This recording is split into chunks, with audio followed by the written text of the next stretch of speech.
Every day, I listen to harrowing stories of people fleeing for their lives across dangerous borders and unfriendly seas. But there's one story that keeps me awake at night, and it's about Doa, a Syrian refugee, 19 years old. She was living a grinding existence in Egypt, working day wages. Her dad was constantly thinking of his thriving business back in Syria that had been blown to pieces by a bomb. And the war that drove them there was still raging in its fourth year. And the community that once welcomed them there had become weary of them. And one day, men on motorcycles tried to kidnap her. Once an aspiring student thinking only of her future, now she was scared all the time. But she was also full of hope because she was in love with a fellow Syrian refugee named Bassem. And Bassem was also struggling in Egypt. And he said to Doa, "Let's go to Europe, seek asylum, safety. I will work, you can study, the promise of a new life." And he asked her father for her hand in marriage. But they knew to get to Europe, they had to risk their lives, traveling across the Mediterranean Sea, putting their hands in smugglers notorious for their cruelty. And Doa was terrified of the water. She always had been. She never learned to swim. It was August that year, and already 2,000 people had died trying to cross the Mediterranean. But Doa knew of a friend who had made it all the way to Northern Europe, and she thought maybe we can too. So she asked her parents if they could go. And after a painful discussion, they consented, and Bassem paid his entire life savings, $2,500 each, to the smugglers. It was a Saturday morning when the call came, and they were taken by bus to a beach, hundreds of people on the beach. They were taken then by small boats onto an old fishing boat, 500 of them crammed onto that boat, 300 below, 500 above. There were Syrians, Palestinians, Africans, Muslims, and Christians, 100 children, including Sandra, little Sandra, 6 years old, and Masa, 18 months. There were families on that boat, crammed together, shoulder to shoulder, feet to feet. Doa was sitting with her legs crammed up to her chest, Bassem holding her hand. Day 2 on the water, they were sick with worry and sick to their stomachs from the rough sea. Day 3, Doa had a premonition. And she said to Bassem, "I fear we're not going to make it. I fear the boat is going to sink." And Bassem said to her, "Please be patient. We will make it to Sweden. We will get married, and we will have a future." Day 4, the passengers were getting agitated. They asked the captain, "When will we get there?" He told them to shut up, and he insulted them. He said, "In 16 hours, we will reach the shores of Italy." They were weak and weary. And soon they saw a boat approach, a smaller boat, 10 men on board, started shouting at them, hurling insults, throwing sticks, asking them to all disembark and get on this smaller, more unseaworthy boat. The parents were terrified for their children, and they collectively refused to disembark. So the boat sped away in anger, and a half an hour later came back and started deliberately ramming a hole in the side of Doa's boat, just below where she and Bassem were sitting. And she heard how they yelled, "Let the fish eat your flesh." And they started laughing as the boat capsized and sank. The 300 people below deck were doomed. Doa was holding onto the side of the boat as it sank and watched in horror as a small child was cut to pieces by the propeller. Bassam said to her, "Please let go or you'll be swept in and the propeller will kill you too." And remember, she can't swim. But she let go and she started moving her arms and her legs thinking this is swimming, and miraculously, Bassam found a life ring. It was one of those child's rings that used to play in swimming pools and on calm seas. And Doa climbed onto the ring, her arms and her legs dangling by the side. Bassam was a good swimmer, so he held her hand and tread water. Around them there were corpses. Around 100 people survived initially, and they started coming together in groups, praying for rescue. But when a day went by and no one came, some people gave up hope. And Doa and Bassam watched as men in the distance took their life vests off and sank into the water.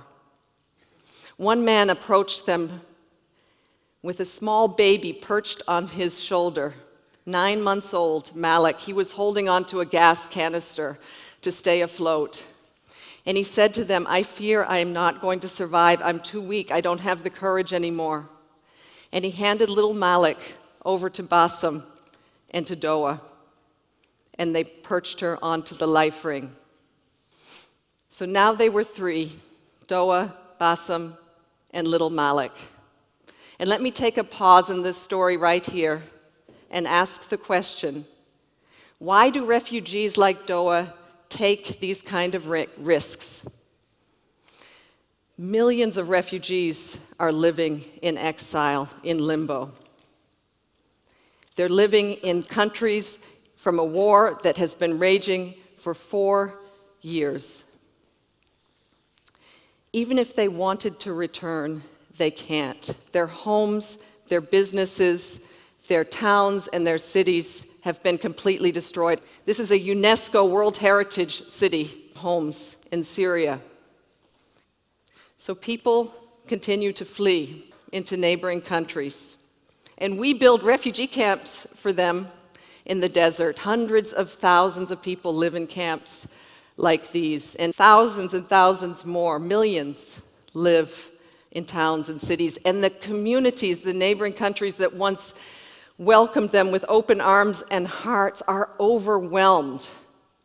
There's simply not enough schools, water systems, sanitation. Even rich European countries could never handle such an influx without massive investment. The Syria war has driven almost 4 million people over the borders, but over 7 million people are on the run inside the country. That means that over half the Syrian population has been forced to flee. And back to those neighboring countries hosting so many, they feel that the richer world has done too little to support them. And days have turned into months, months into years. A refugee's stay is supposed to be temporary. Back to Doa and Bassam in the water. It was their second day, and Bassam was getting very weak. And now it was Doa's turn to say to Bassam, "My love, please hold on to hope, to our future. We will make it." And he said to her, "I'm sorry, my love, that I put you in this situation. I have never loved anyone as much as I love you." And he released himself into the water. And Doa watched as the love of her life drowned before her eyes. Later that day, a mother came up to Doa with her small 18-month-old daughter, Masa. This was the little girl I showed you in the picture earlier with the life vests. Her older sister, Sandra, had just drowned, and her mother knew she had to do everything in her power to save her daughter. And she said to Doa, "Please take this child. Let her be part of you. I will not survive." And then she went away and drowned. So Doa, the 19-year-old refugee who was terrified of the water, who couldn't swim, found herself in charge of two little baby kids. And they were thirsty, and they were hungry, and they were agitated. And she tried her best to amuse them, to sing to them, to say words to them from the Quran. Around them, the bodies were bloating and turning black. The sun was blazing during the day. At night, there was a cold moon and fog. It was very frightening. And the fourth day in the water, this is how Doa probably looked on the ring with her two children. A woman came on the fourth day and approached her and asked her to take another child, a little boy, just 4 years old. When Doa took the little boy and the mother drowned, she said to the sobbing child, "She just went away to find you water and food." But his heart soon stopped, and Doa had to release the little boy into the water. Later that day, she looked up into the sky with hope because she saw two planes crossing in the sky, and she waved her arms, hoping they would see her, but the planes were soon gone. But that afternoon, as the sun was going down, she saw a boat, a merchant vessel, and she said, "Please, God, let them rescue me." She waved her arms, and she felt like she shouted for about 2 hours, and it had become dark. But finally, the searchlights found her, and they extended a rope, astonished to see a woman clutching onto two babies. They pulled them onto the boat, they got oxygen and blankets, and a Greek helicopter came to pick them up and take them to the island of Crete. But Doa looked down and asked, "What of Malik?" And they told her the little baby did not survive. She drew her last breath in the boat's clinic. But Doa was sure that as they had been pulled up onto the rescue boat, that little baby girl had been smiling. Only 11 people survived that wreck of the 500. There was never an international investigation into what happened. There was some media reports about mass murder at sea, a terrible tragedy, but that was only for one day. And then the news cycle moved on. Meanwhile, in a pediatric hospital on Crete, little Masa was on the edge of death. She was really dehydrated. Her kidneys were failing. Her glucose levels were dangerously low. The doctors did everything in their medical power to save them, and the Greek nurses never left her side, holding her, hugging her, singing her words. My colleagues also visited and said pretty words to her in Arabic. And amazingly, little Masa survived. And soon, the Greek press started reporting about the miracle baby who had survived 4 days in the water without food or anything to drink. And offers to adopt her came from all over the country. And meanwhile, Doa was in another hospital on Crete, thin, dehydrated. An Egyptian family took her into their home as soon as she was released. And soon, word went around about Doa's survival, and a phone number was published on Facebook. Messages started coming in. "Doa, do you know what happened to my brother, my sister, my parents, my friends? Do you know if they survived?" One of those messages said, "I believe you saved my little niece, Masa." And it had this photo. This was from Masa's uncle, a Syrian refugee who had made it to Sweden with his family, and also Masa's older sister. Soon, we hope, Masa will be reunited with him in Sweden. And until then, she's being cared for in a beautiful orphanage in Athens. And Doa, Well, word went around about her survival too. And the media wrote about this slight woman and couldn't imagine how she could survive all this time under such conditions in that sea and still save another life. The Academy of Athens, one of Greece's most prestigious institutions, gave her an award of bravery. And she deserves all that praise. And she deserves a second chance. But she wants to still go to Sweden. She wants to reunite with her family there. She wants to bring her mother and her father and her younger siblings away from Egypt there as well. And I believe she will succeed. She wants to become a lawyer or a politician or something that can help fight injustice. She is an extraordinary survivor. But I have to ask, what if she didn't have to take that risk? Why did she have to go through all that? Why wasn't there a legal way for her to study in Europe? Why couldn't Massa have taken an airplane to Sweden? Why couldn't Bassam have found work? Why is there no massive resettlement program for Syrian refugees, the victims of the worst war of our times? The world did this for the Vietnamese in the 1970s. Why not now?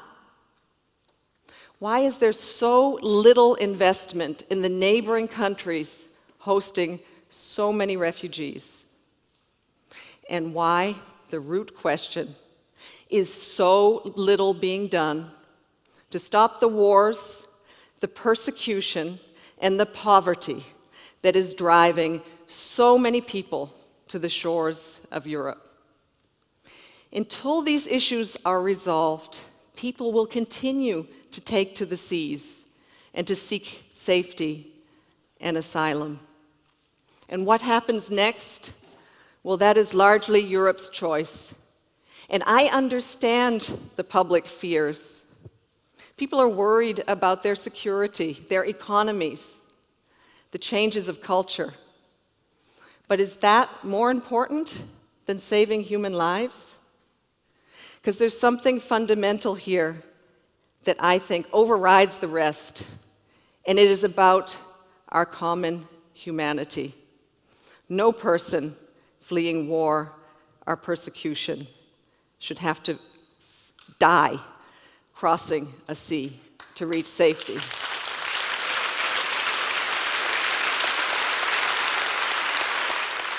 One thing is for sure, that no refugee would be on those dangerous boats if they could thrive where they are. And no migrant would take that dangerous journey if they had enough food for themselves and their children. And no one would put their life savings in the hands of those notorious smugglers if there was a legal way to migrate.